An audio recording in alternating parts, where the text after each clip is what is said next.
Ay mga bossing, flex ko lang. Flex yun. Well anyway, sa food trip natin.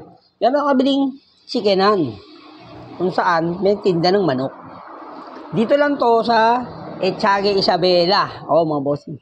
Makikita nyo doon sa kanto sa junction ng Ipil Junction ang tag doon.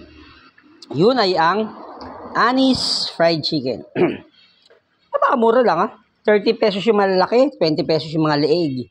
Wings and may wings, may leeg. Tapos doon naman sa ano, may hita.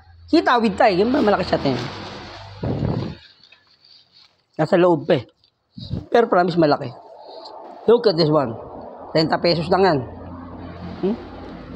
30 and then meron pa tayong 20. So doon para masarap bumili ng ulam-ulam or kapartner ng, alam na natin yan, RH time. Sa Etiague lang Isabela, kanto ng Ipil, yung junction nila. Kung on the way ka ng Tuguegarao, nasa kanan. Kung on the way ka ng Pamanila or Vizcaya, is nasa left side. Makikita nyo yun, Annie's Fried Chicken. Subukan nyo. Murang-mura at masarap i-partner kahit sa kanin ay sa Red Doors.